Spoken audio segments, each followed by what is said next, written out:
Good morning, everybody. Shane McCusker here, Intelligence Software. Thank you for joining me for another Thursday webinar. We had a little bit of a gap since the last one of 4 weeks. The next one hopefully will be in 2 weeks' time, and then we'll resume a 2-weekly schedule from now on in. Today I'm going to be talking about tools and techniques for recruiters. Mainly tools, some techniques. We'll see how we get on. Okay, just introductions if you don't know who I am or what I do. My name is Shane McCusker. I run a company called Intelligence Software.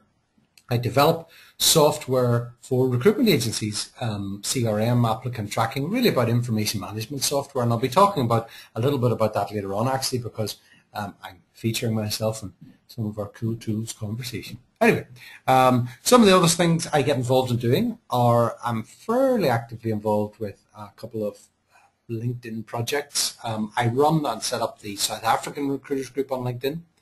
I also have plagiarized and been informed by another group called Cool Free Recruiters Tools, or something along those lines. Martin Lee's group. Martin has been very friendly and helpful in some of the stuff I produce, and I just watch his groups to pick up some of these ideas. These are some of the people I follow. I've also very recently started, as in last week, to promote the South African Jobs group on LinkedIn, and I'll talk about that in a minute or two's time, to try and drum up support for that concept and idea and explain what's going on there. Other than that, I have a blog page, intel-sw.com/blog, and it's really a place to put, oh, my emails are working for a good reason, I'll show you later on, to put video recordings of these webinars and anything else I come across. And I've also got involved in Bill Borman's True series of conferences that are going around the world. I organised the True SA event last year, hopefully organise another one this year. I've been asked to track lead in True Dublin in May, and looking forward to that. And some of the stuff that I'm going to talk about today will have a direct relevance to the stuff I'll be talking about at Dublin. And then there's my website, and my email is still coming up. Apologies for this issues. Step down. I'll see why in a moment. Okay, now today. Yeah, what are we going to talk about today? Actually, before I do this, let me move on. I want to just mention South African jobs. South African jobs. This is sort of a follow-on from my webinar a couple of weeks ago when I was talking about using LinkedIn groups effectively for recruitment and all the things you can do with that. And I mentioned at the time that I was setting up another another group. South African recruiters groups work really well for me. You can see that we've got quite a big reach now with regards to the webinars, and a lot of that has come off the back of the social media marketing stuff I've done through groups, LinkedIn groups specifically. So one of the ironies is that the South African recruiters group is quite popular because of the fact I really clamp down on the people that can join it. You do need to be sort of South African recruiter or are going to say something interesting to that marketplace. So 80% of the people that joined that group were being rejected. And I thought, what am I going to do with these people? So I started another group called South African Jobs, which is really free for anybody. But then the more I started thinking about this, I think we've hit upon a pretty bright idea here. Apologies if you're not in South Africa or having an interest in it, but you can expand this idea and we might look at other markets as well. Job boards, what do they do, particularly in South Africa? They advertise your jobs for you, hoping that Google's going to find them or wherever else is going to find them, and then job seekers ultimately find them. 2, they charge you money to search their database. 3, anytime anybody applies to your job, they will store their CV and then sell it on to anybody else who comes. And recruiters spend an awful lot of money on job boards, but didn't have to, because 1, in South Africa, LinkedIn now has 1.7 million profiles. The largest job board in South Africa claims to have, well, it probably has a couple of 100,000 at most, 200,000-300,000. With setting up South African jobs, it means that anybody can advertise a job. It's an open group. LinkedIn has better SEO than any of the job boards, therefore your jobs are going to have different and possibly more visibility. Because of the fact LinkedIn now clamps down on your ability to send internal messages to anybody other than first-degree connections and group connections, by creating one big group that we hope everybody will join in South Africa, potentially we could do this, then certainly all the active job seekers, then you're able to message anybody for free. And it's a case where, ironically, I'm one of the few people in the country that can do this, because the other people that are interested in social are either the job boards, and they're not going to try and set up a group in competition to themselves offering the thing for free, And most recruiters would only be able to set up a job board for their own business, and no other recruiters are going to join it. So because we now have the reach within the South African recruitment market, I'm inviting all recruiters to join this group. I'm inviting all recruiters to post jobs in this group for free and get really good SEO. I'm inviting all recruiters to invite your candidate pool to join this group so that collectively as an industry we create this really big group. It's only been running for a couple of days, and already we've got, let's have a look at the numbers. I think there's over 600, and it's back 100 or so a day. And what I want to do, and we've already got commitment from some large recruitment agencies to do that, take the group link, email it out to your candidate base. You might think to yourself, well, hold on a minute here, I've been gathering these candidates and they're my candidates and I don't want to encourage them to talk to other recruiters. But bear in mind, the people that join the group are already on LinkedIn, so they're already available search-wise to other recruiters. Two, you're already paying money to a job board, and whenever somebody applies to your job through a job board, then they're going to be available to other recruiters. So by doing this, we're just encouraging the whole industry to help yourselves, support a public group. LinkedIn will make some money out of it whenever they sell the recruiters tools to you, but you can ignore that to some extent at this moment in time, and get behind it and really get excited by it, and together we'll grow a really big group. Anyway, okay, back to the main event of today. How about this, getting distracted? Tools and techniques. We're going to talk about, I did a lot of research in this, and literally over the last few days I've looked at maybe 50 or 60 different applications and tools and all the rest of it. And most of them, unfortunately, I have dismissed as being, it's quite difficult to get tools that genuinely do something clever and genuinely do something different for you. So I've been focusing on a specific area, an area that I'm particularly interested in, and this is some of the stuff I'll be talking about in Dublin next month if anybody's down through Dublin, Johnny Campbell, Bill Bourne. This is a process that I've been promoting for a while, that information management, which is what recruitment companies do, you sell information, is all about your ability not to have information, but to be able to relate it, or to be able to find it, or to be able to do something with it, to be able to process it in some way. Because if we made money just with having raw information, then anybody with a big database would be making money. But you know yourself that's not the case. You don't need a big database to make a placement. You only need to have one candidate to make a placement. So what is it that good recruiters do? It's about being able to disseminate information, being able to extract value from information. And one of the things that I'm getting more and more interested in as a developer of information management systems for the recruitment industry is the merging between internal and external information. It used to be way back when that you had your own database and that was your business, and woe betide anybody who was able to take a CV off it without paying you money for it. Nowadays, your internal information is simply a reflection of information that you've gathered from other sources. And you've processed it in some way. So it's actually external information that you're processing. But what I'm interested in looking at is how you can manage information regardless of where it is, whether it be internal, like somebody sent you a CV, or you get an email, or you whatever, or you just know something, and external information, like somebody's Twitter profile or a tweet that somebody sends out, and being able to manage and pull this information together. So to some extent, this is a theme for today, as well as being cool tools orientated. We're going to look at this notion of how you can actually not so much manage information, but get more from it. Okay, first things first. I'm going to show you a little tool called Xobni. Now, sorry, I didn't mean to show you my inbox. Let me go down here. Here we go. Right. Now, what this is you'll notice over on the right-hand side of my screen here. Come on, kick into gear. There we go. It's kicking into gear, Vincent. This tool's been around for a while, but I just wanted to, and I'll talk about a couple of other tools that do what this does. But Xobni is one of the things that I've used for a while, and I just thought I'd mention it in passing because I think it's quite cool. It's this notion of combining internal with external information. Whenever I get an email in, or if I send an email or whatever it is, Xobni just sits in my Outlook and tells me stuff. In this instance, this is my former colleague Pierre, who sent me an email a while ago just talking about conference sites. And Xobni automatically tells me stuff about it. One, it gives me his email address. It gives me his telephone numbers. It gives me his alternative emails, because it's easy to see that we're getting multiple emails from the same person from different addresses. It's able to give me some previous communication with that person. It's got really good search tools. The Pro version allows me to search attachments as well easily, but it only just gets there to begin with. What it also allows me to do, starting from the right hand side here, I can also see Pierre's Twitter feed. Click on the Twitter link. I can see what's going on there. Hopefully he hasn't said anything upsetting today as I broadcast his tweets to the nation, but that's a public forum, that's what you do. I can connect into his Facebook profile. Now I'm not connected to Pierre, so I don't see his profile, but if I was, I would do.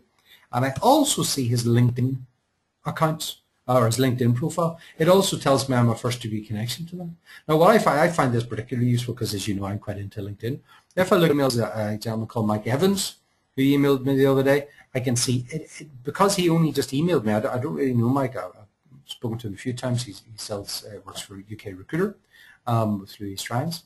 And as soon as I do that, I see his LinkedIn profile, but I can press the add button and add him on to invite him to connect with me. The Twitter panel allows me to send tweets, to retweet, to engage with people. So it's a really interesting mix between having internal information, which is my email system, and linking it to external information. And by doing that, I'm actually spotting opportunities, getting more engaged with people, getting an understanding what's going on. Xobni does a whole lot of other stuff.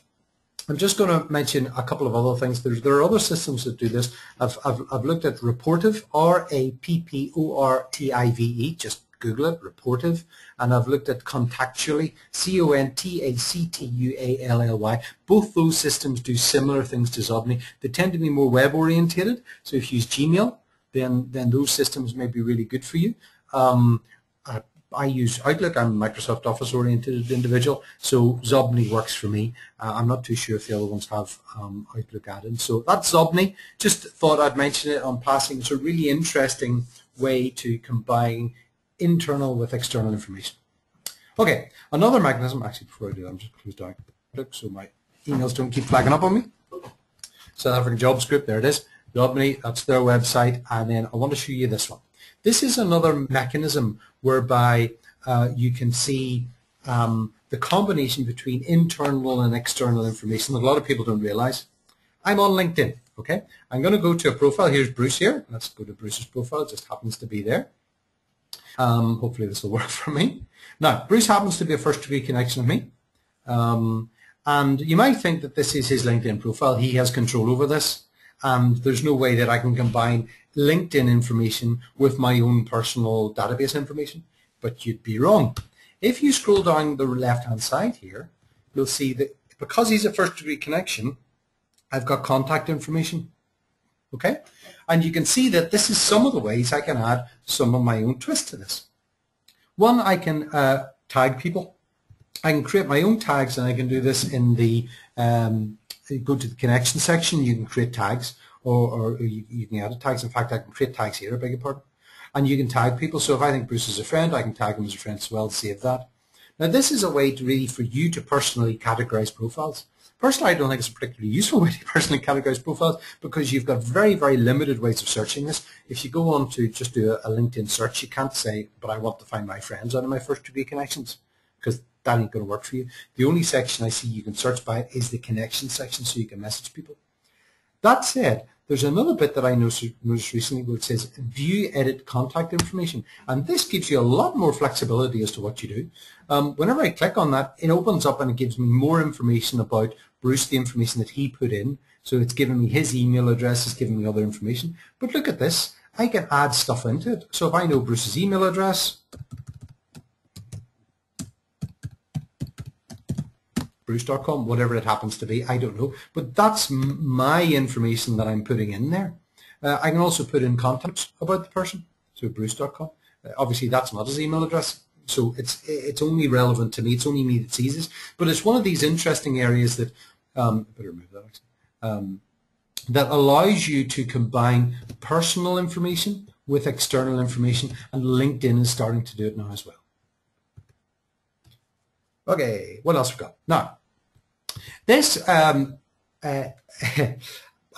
going to apologize in advance, but I'm not going to really apologize. Normally, I don't show my own products whenever I'm doing these webinars. Normally, you'll see that it's not a particularly hard sales approach that we use here in intelligence. But today, I'm actually going to show intelligence. And the reason I'm going to show intelligence is because these concepts of combining internal and external information is something that I've been doing in intelligence for years. It's something that is really close to my heart, and it's where the reason the product is called intelligence is because we do this sort of stuff. What I'm really interested in doing is the problem with LinkedIn is that it simply allows me to store information against Bruce's record or our profile's record, but you know, there's no way, the only way that I can access that information is through that profile. And so it's not actually doing anything particularly useful for me. When you're able to store information, information becomes alive is whenever you're able to access it from different parts of a system, and the system does things with the information. The system does something intelligent. It doesn't simply store it. It's not an Excel spreadsheet where you put pieces of information in cell A1, and the only time that information is available to you is when you go and look at cell A1. And so without getting into detail, this is not an intelligence presentation, but intelligence is an applicant tracking system. It's a CRM system, but it's really an information management system for recruitment agencies. We've got a screen that shows you all your candidate information, which is this one, and we've got a screen that shows you all your client information, which I'll show you in a second. For a candidate, so here we've got Shane McCusker, very attractive individual as he is down by the photograph, but we've got his name, contact details. The bit at the top is profile, so it tells me where he's worked and what he's done. CRM information every time you communicate with them. And then you've got all the jobs that you've shortlisted them for, and then it works you through the process. So you tag them if you're useful, reject them if they're not, then you go contacted, interested, CV sent, interview, offer, and accepted. Okay, I'm not going to get into that. If you want to have a look at our website. However, there's some key things here that we're interested in doing that is about storing information and doing something useful with it. As an example, he works for intelligence software, red arrow beside intelligence software. The reason it knows that is because intelligence, or what it's telling us there, is that you don't know who intelligence software is. You do know who IBM is and ABC is. If I double click on IBM, it takes me to IBM's client record. But it's telling me that intelligence software isn't a client of yours. It's doing an automatic lookup between all his employers and the information on the client database. So what we're trying to do is combine information in a way that it tells you something you didn't know. It spots an opportunity for you. It enables you to do something new. Similarly, on the shortlist here, Shane is on all these jobs as a demonstration database, obviously. Some of them are highlighted. It's highlighting that he's already been interviewed by IBM. That's his interview record there. But on a different job, electronic engineer, it's highlighting the fact that he's already been interviewed. So if you're talking to a candidate, it's going to highlight, hold on, there's a relationship between this candidate and the client that you're recruiting for right now. It tells me that IBM is mentioned on his CV. So chances are he's worked there before. Microsoft is mentioned on the CV, so he's probably got Microsoft Office written on his CV, but it's a way for you to try and get more information, more value from the information you already have, a way of processing it. Now, the reason I'm explaining this is because this is a beta version of intelligence I'm showing now. This is brand new. Nobody's really seen this before. We've developed this new approach so that whenever I click in, open up, I have a browser connected to intelligence. You open that up, and it gives you immediately information about this candidate. If I move over to our screen, let's go over to IBM here. It immediately tells me, the browser just sits on my screen, tells me all my connections that work for IBM. If I've got IBM's website, just press the home button, it takes me to IBM. And so what we're trying to do here is combine internal with external information, so that whenever you are looking at a candidate profile, for example, you know, we get their information. You've got a button at the top. Say, for example, we want to find another candidate. Let me find some other candidate here. Oops, big one. Michelle Roberts. I'm not too sure what's going to come up here. So if I go to Michelle's record, if I find this candidate and the candidate is somebody I want to look at, I click on import, and it'll immediately import Michelle's intelligence. So we can combine information from external sources to internal sources. If I was to go to who it doesn't recognize or doesn't find, it does a search of LinkedIn to try and identify all the people that person could be. This is a new approach, so that's about trying to say, right, this is internal information feeding to external information. But say I want to communicate people. Say, for example, I do a search here and I'm looking for an engineer. Come on, LinkedIn, do your thing. Okay, now I can send messages to my first degree connections. I click on first degree connections, or this is going to give me a list of engineers that I can message. If I press the import button now says mail under it, press the mail button, and it goes to LinkedIn. Let me just maximize this for you. And it creates a LinkedIn message in bulk to all those people that came up in my LinkedIn search. There's no other way you can do that as far as I know. I don't know any other mechanism that you have of being able to search LinkedIn and press one button to do a bulk mail to the search result. And these are people that I can message because they're either first degree connection or group connection. So we're getting quite excited about that. I think it's quite a useful thing to do. And this whole concept of trying to combine internal and external information is really valuable. Now, obviously, I'm showing you intelligence here, and I know that a lot of people on this broadcast aren't using intelligence. The good news is that I'm sort of giving away some of this stuff for free. If you check out this URL, intel-sw.com, which is my website, /search. Oops, I forgot to show you one. Go back to intelligence. The little cool tool I've added in here is our search function. Press the search function, and rather than using LinkedIn search, you can use a Google custom search that I created. Engineer, run that search, and it's getting you doing a full search through Google of LinkedIn to give you a custom search. That custom search is publicly available. And here it is, intel-sw.com/search. I've talked about it before, so I'm not going to go into detail about how it works. It gives you different results to a LinkedIn search, but it gives you LinkedIn profiles. So try using it. You've also got this company insider, it's called. So if I typed in IBM and run my search, then you've also got this, all the people I'm connected to in IBM comes up as well. So this combination of internal with external information, if you don't use intelligence, it's a bit more of a manual process. It's a bit more awkward, and you probably won't do it as regularly. With intelligence, it's just automatic. It's about trying to make these connections automatically. You can do it manually, and we give you the tools to do so. So check out intel-sw.com/search, and you'll see how that all works. Okay, now, speaking of messaging people in bulk from LinkedIn, came across a new site which is also in beta release at this moment in time. Again, thanks very much to Martin Lee, who put me onto this one. This is a French company. It's in beta. It's not complete, not finished, and it's interesting. I'm not saying it's something you should be aware of what's doing. What it does is enables you to search LinkedIn and message people and manage that messaging process. And what I like about it is really simple, really easy to explain what's happening, and I'll show you it now. So if I'm looking for an engineer, and say, for example, I'm looking for an engineer in the, high-tech engineer. I'm looking for an engineer in Ireland. And I can option to find the people I'm connected to or not. I just do a search on that, see what happens. And it gives me LinkedIn profiles, eventually. There we go. Okay. And search down, and you get the usual 100 Sinead, okay? So what I'm gonna do with Sinead is I'm gonna drop and drag Sinead over here. Nope, doesn't seem to want to do it. Let's try somebody else. No, he's not working today. Did he come up? Do your thing? Oh, okay, it's pulled him across. We'll pull somebody else across. And you build up a list. You can tag people. Let's see if we can tag a few people here. Pull them all over a moment. And you build up a list. You pull profiles into your cart. Once you do this, and this is where it gets interesting, you can engage with these profiles. And what that means, you can send them a message. Now, these could be people you're connected to. It could be people you're in a group with, or it could be people that you're not connected to.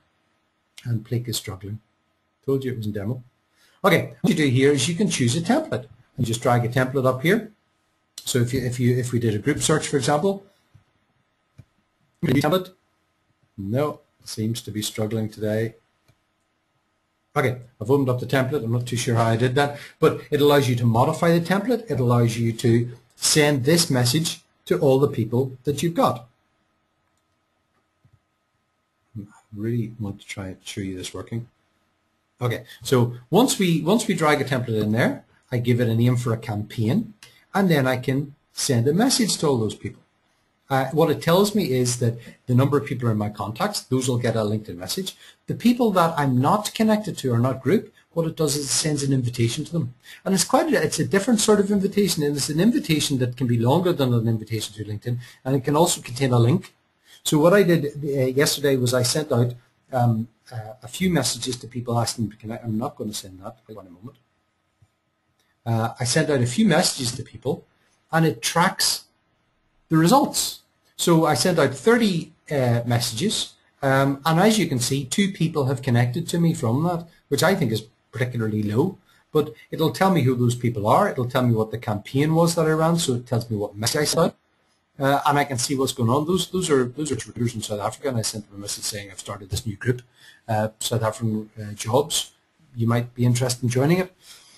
Now, I think it's quite good. One, it's simple to use. When it works, and it was working fine yesterday. I don't know why it's struggling today. It's been speeded up very recently. It's still in beta, so don't hold it against them if it doesn't quite work properly. So do try it if you're interested. The big problem I see with it, and this is a big problem, is that it encourages you to send out invitations to people you don't know. And unfortunately, through the LinkedIn API, as far as I know, it sends it out as a friend. So you get an email saying, Shane is your friend, he wants to connect with you. And a lot of people immediately, if it's somebody you don't know, they say, I don't know this person. If you get too many people clicking I don't know, and it's not a big number, you're going to get LinkedIn saying, you can't email, you can't invite people to join your connection without knowing their email address. And once that happens, that really curtails your ability to engage through LinkedIn and connect with people. You get one warning, and if you do it again after the one warning, then you get permanently barred, and there's no way back from that we know of, other than begging with LinkedIn. But as far as we know, they don't really listen to people begging with them. So I'm very nervous about sending invites to people that you don't know, you don't have some sort of connection with. So that's a real negative thing about this. I think if people jump into Plak, start sending out hundreds of invites all over the show, particularly about we've got a job, would you be interested, you're going to get people saying they don't know you, and you're going to get barred from LinkedIn from communicating with people. So that's a real problem. Okay, final little tool I want to talk about. I came across this one. I wasn't going to talk about it, but it just amused me, so I thought I would do. There's this a product called RescueTime. Check out RescueTime.com. And the concept is this. It just watches what you do on your computer. It sits running on your computer, just monitoring what web pages you're visiting, what you're doing, what you're working at. And it tells you, you then have a dashboard telling you how productive you are. And the fun thing about it is, well, it's not really a fun thing, it's actually about quite draconian, is if you stop using your computer, it monitors you not using your computer. When you come back to your computer, it says you've been away for 10 minutes, what were you doing? And it gives you a mechanism to say I was doing this, or this. And so it's what they're claiming is that it'll increase your productivity and give you an extra 3 or 4 hours a week. And I just find it just a bit of fun, really. They sell it both as an individual version and as a company-wide group version, so you can have all your staff on it, installed on their computers, and their computers just monitor what they're doing all day, every day. If they stop doing something, it notices you aren't doing anything and records it. It also differentiates between what it considers to be work-related stuff and what it considers to be social-related stuff. So if it sees you on the internet, it knows that if you're on Facebook, or if it knows that if you're on a business-related site. So it actually it categorizes them differently. So I just thought it was a fun little tool to look at. And I'm going to move on quickly. Check it out. It's called RescueTime.com. I'm going to show you one other tool that I'm using because I'm on the half hour. I've shown this as a Firefox extension. This is Outwit Hub, but it's also available as an independent application sitting on a computer, which is quite good because it runs on Firefox, and Firefox constantly upgrade, and then all your plugins stop working. This is one I'm just going to show you now. What do you think? It's supposed to give me a URL there. What I'm going to do is I'm going to go to the South African member page. There, it's called a scraping system. What it does is that whenever you're on a page, any page at all, you can a scraper. I go and have a scraper of that. And this only took me 10 minutes to do, although it takes a little bit of thinking about to do it. What it does, the website I was looking at, is all the information that I want to from the website. And in this instance, because of the fact that I'm looking at the South African members group, What I wanted to get was the name of the member, their job title description, where they are, and their ID. And with their ID, then I can message them through LinkedIn. What I'm going to do is, word for anybody who invite lots of people to join the South African Jobs Group, is I'm putting together a spreadsheet of all the members of the Jobs Group, probably do it in a month or so's time when the numbers start to swell. And if you want to invite people to join the group, then I'll keep giving you all the members' names and a link to connect to them. I don't know if I'll be able to pull in their job description and title because that's not available from the management section. But if you're interested in getting the spreadsheet and connections, then do that. But the big advantage of South African Jobs is simply that you can communicate and advertise your jobs for free. Okay, that's all we have for today. Thank you very much for your time. I'm going to, so good, we'll have another webinar in a couple of weeks' time.